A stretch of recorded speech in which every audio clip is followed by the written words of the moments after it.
The prairie stretched for miles, golden and quiet beneath a noonday sun. It was the kind of silence that spoke, not the absence of sound but a lull before something stirred, something raw. A breeze whispered over the white fences that bordered the ranch, carrying with it the scent of dust, horses and distant pine.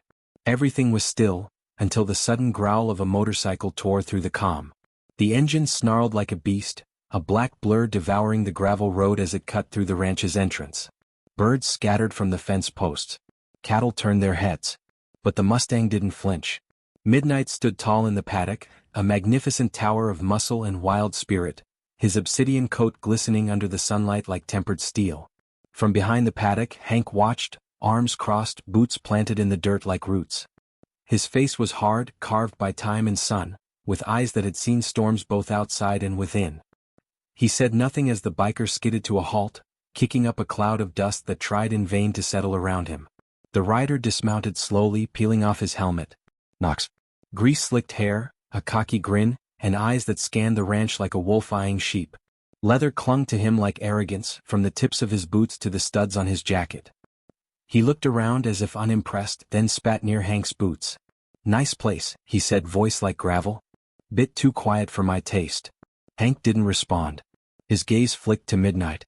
Knox followed his eyes and for the first time, his smirk faltered. The horse was a shadow-given form, muscles coiled beneath a glossy black coat, tail flicking in slow rhythm. Midnight didn't look away. Neither did Knox. "That him?" Knox asked. "The legend horse? Heard stories."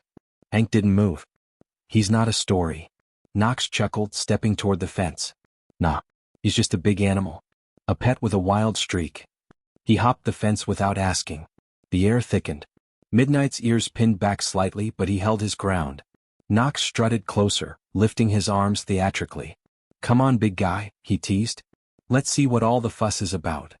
Hank's boots shifted once, but he made no move. His face was unreadable. The sun beat down like judgment. Then it happened. Swift and brutal. Knox's legs snapped up, a mocking, showy movement meant to display dominance, or maybe just thrill-seeking cruelty. His boot struck Midnight square in the chest. The sound was sickening. Not loud, but heavy, leather against bone, arrogance against nature. Midnight staggered back, not in pain but in stunned disbelief. For a moment time stopped. Dust hung suspended in the air. Even the wind seemed to halt. Then Midnight's eyes locked onto Knox. They were not the eyes of a beast. They were deeper, older. There was no scream, no rear, no attack. Just silence. And in that silence, a fire was born. Knox laughed, shaking his foot as if brushing off dirt. "Not so tough, are you?" But his voice cracked at the end just slightly. Because Midnight hadn't looked away. And neither had Hank. The cowboy stepped forward at last. Not fast. Not aggressive. Just with purpose. "You done?" he asked. Knox scoffed. "Didn't know you'd get all emotional about a horse."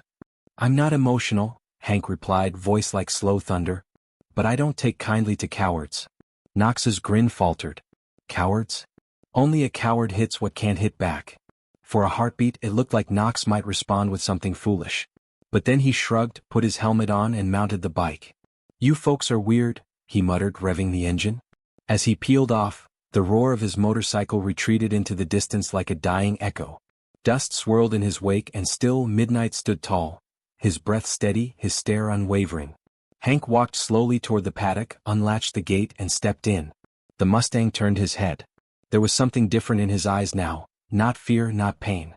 Just a quiet fury. Controlled. Cold. Almost human. Hank reached out, resting a hand on the stallion's shoulder. He didn't speak.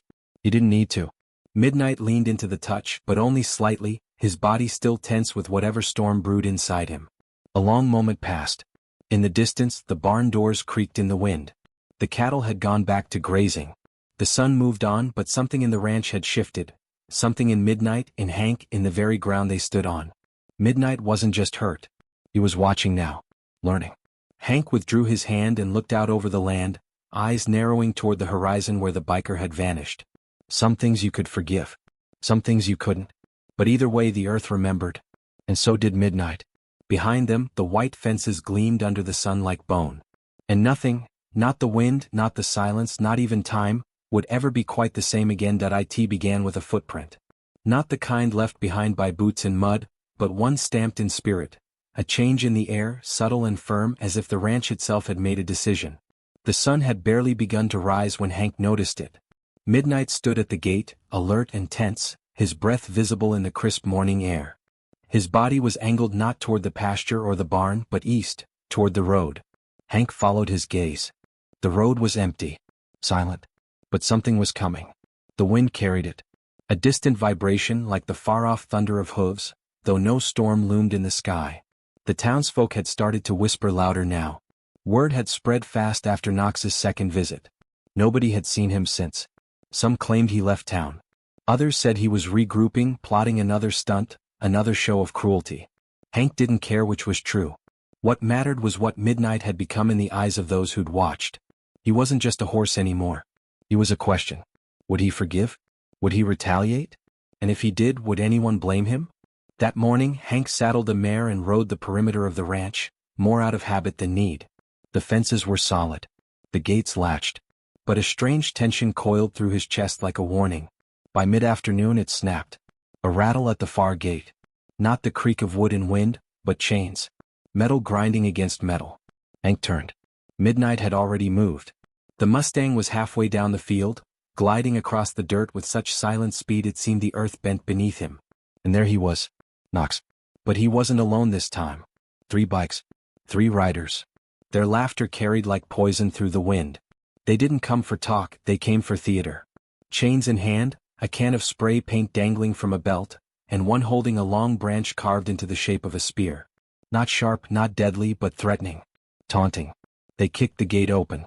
"Where's your warrior horse now?" one of them called. The others whooped and revved their engines, their tires biting into Hank's pasture like fire ants. Midnight didn't bolt. He stood still, muscles taut, eyes narrow. Hank emerged from the barn, shotgun in hand, but unloaded. He wasn't going to shoot anyone. Not yet. But he needed them to know they weren't welcome. "You've made your point," he said, voice even but low. "Now get off my land." Knox grinned from beneath his sunglasses. "No harm meant. Just a ride. Thought we'd test the legend, see what all the fuss is about." "You tested him once," Hank said. "And he passed. You didn't." That made something flicker behind Knox's smile. A twist of shame maybe? Or anger. The second biker whistled. "What if he doesn't pass this time?" They revved the engines again. One of them tossed a beer can toward the paddock. It hit the ground and rolled to Midnight's hooves. And still the Mustang didn't flinch. He stepped over it. Then, with a breath so deep it seemed to draw from the very bones of the earth, he moved. It was slow at first. A walk. Then a trot. Then a thunderous gallop that shook the fence rails. Hank's heart thudded in his chest, not with fear but awe. Midnight was not charging in rage.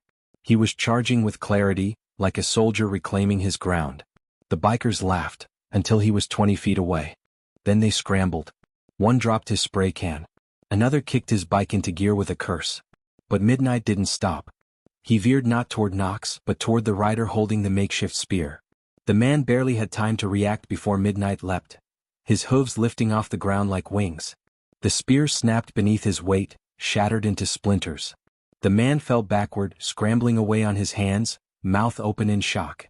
Midnight wheeled, dust spinning in spirals behind him, and reared high, his silhouette outlined by the burning sun. His scream tore through the air, raw and guttural like thunder cracking the sky. The others froze. Hank shouted, "He's warning you." But they were already fleeing. One bike roared to life and tore through the gate, the rider pale-faced and breathless. The second followed, a trail of dust choking behind them. Only Knox remained. He had dropped his helmet. He looked at Midnight, really looked this time. And maybe for the first time in his life, he understood he wasn't looking at a beast. He was looking at justice. Midnight stepped forward. Just one step. Knox stumbled back, falling onto the gravel. His voice came out cracked. "I didn't mean, it wasn't." But words held no weight now. Only actions did. Hank approached slowly, lowering the shotgun. Midnight turned to him, ears flicking. "Let him go," Hank said gently. Midnight snorted. A long breath. Then he turned away, walking back toward the pasture without so much as a glance behind him. Knox scrambled to his feet, shaken to his core. He didn't speak. He didn't threaten.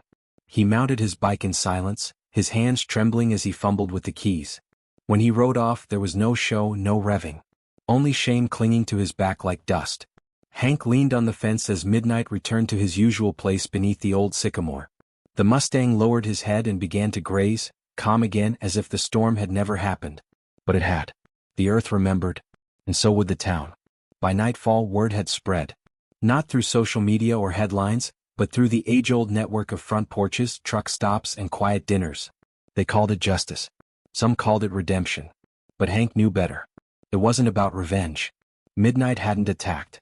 He'd reclaimed his space, his dignity, his voice. In doing so, he gave others the courage to find theirs. That evening, Hank lit a lantern and sat by the paddock. Midnight came to stand beside him, their shadows long against the barn wall. "You did what I couldn't," Hank said, voice low. "You made him see." The stars blinked into view. The wind settled. But somewhere deep in the bones of the ranch, a reckoning had been carved into history, not with blood, not with violence, but with truth. And it would not be forgotten.